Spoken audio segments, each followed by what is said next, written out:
A very beautiful and docile creature. It is normally kept at home but ignored as a money-making venture. What if this creature could actually save you? In 2015, the United Nations General Assembly drafted a 17-point development plan known as the Sustainable Development Goals. Key among the points was to end poverty and all its forms everywhere. Current indicators shows that 67% of Ugandan youths are unemployed. Can these creatures save youth from unemployment problem in Uganda?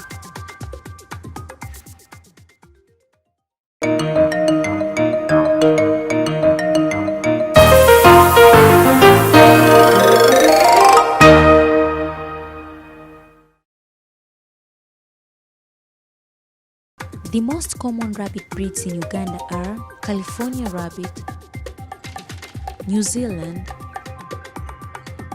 Flemish giant, and chinchilla.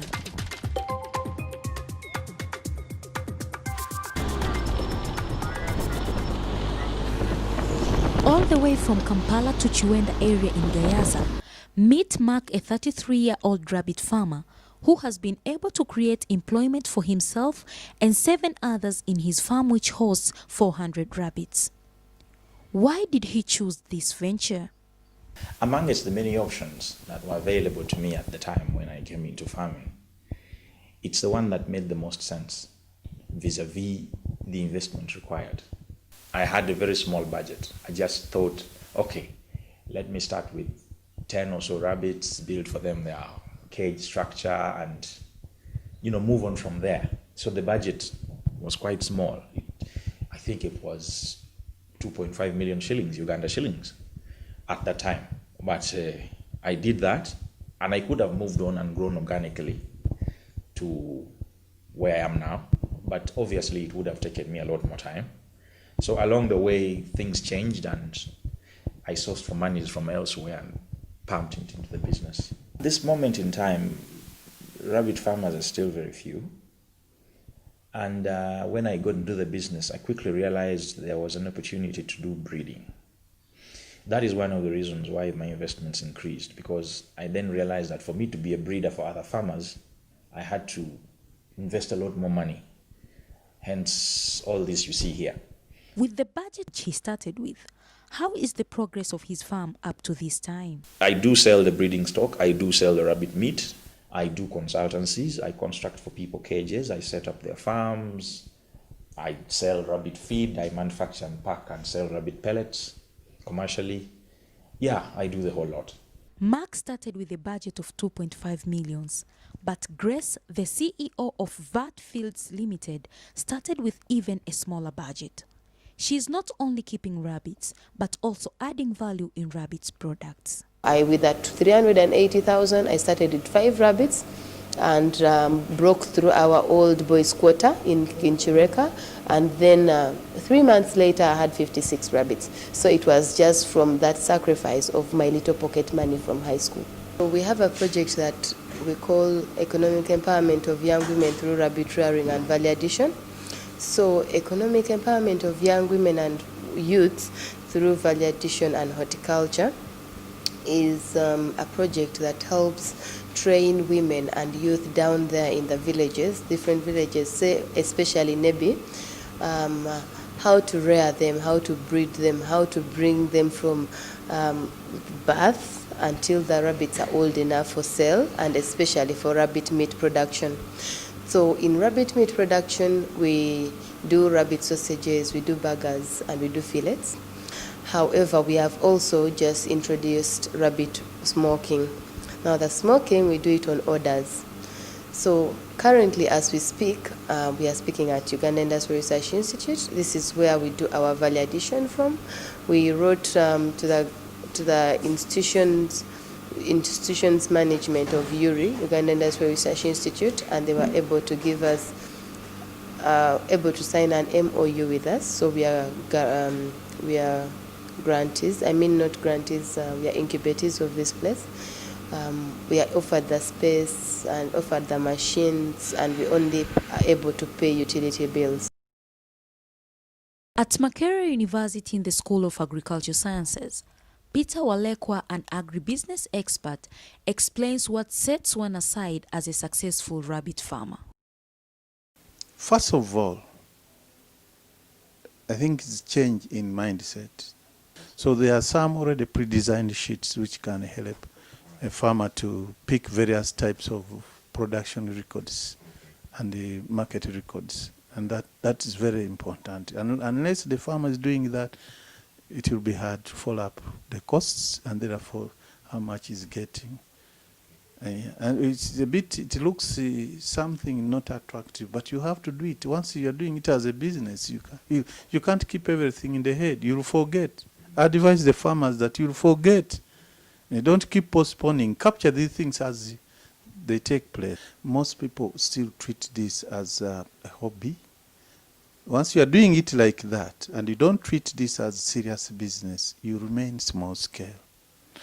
But if you now change mindset and you produce along commercial principles, for example, look for the market first.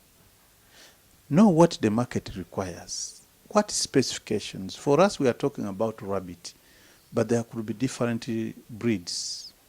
Get to know what breed is highly demanded. 2, get to know what breed grows pretty fast, adds weight very fast. Once you get to know those, and then you produce according to the demands of the market, it will be easier to grow. With that said, let us get to know the rabbit breeds that are more profitable. Every rabbit is very okay. However, for meat, since I have experience in meat, I would suggest that a farmer should concentrate more on on New Zealand rabbits, because they have more flesh, more meat, and their growth rate is higher than any other, and as well as Californian, because those ones survive very well in our country. Aside from the meat, other rabbit products are also essential and useful. The urine is actually a very good fertilizer. Not just the urine, but even the droppings. The issue is they need to be processed, but many farmers do not know how to do it. I know, but still, it's a process which needs its own kind of investment. But yes, it is the urine and the droppings have very good NPK ratios. That is really what fertilizers are supposed to have, which are almost excellent. So you can dry it and use it like that in your garden. You can actually use it the way it is, the droppings most especially. You just dry it and you put it in your gardens. Capital has been a challenge when it comes to farming. What are the available options that youths can take advantage of? We have a big program now that government has rolled out called the Operation Wealth Creation. That program replaced largely the nuts. But the interesting thing is that the farmers in their respective groups, in their respective categories, should be able to select the enterprises that they think best suit their environment, agroecological environment. And this is where the youth can tap in. There is also a whole big program run by government called the Youth Fund. If some of these farmers, the youth farmers, can write good business plans, they can tap into this. Actually, many farmers have benefited from this youth fund and they have never looked behind.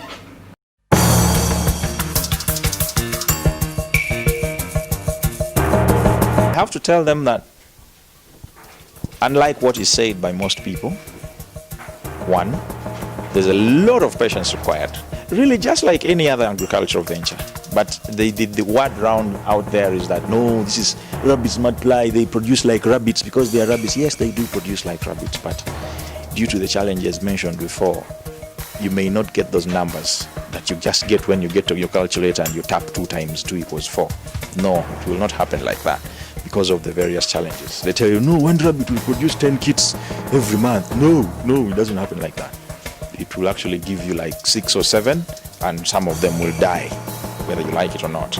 So you may not get those numbers. But that is not to discourage someone. I'm just blunt when it comes to rabbitry, because I've been here 2 years and I know what it actually takes. Advice to youth is that it's never too late to start what you would want to start.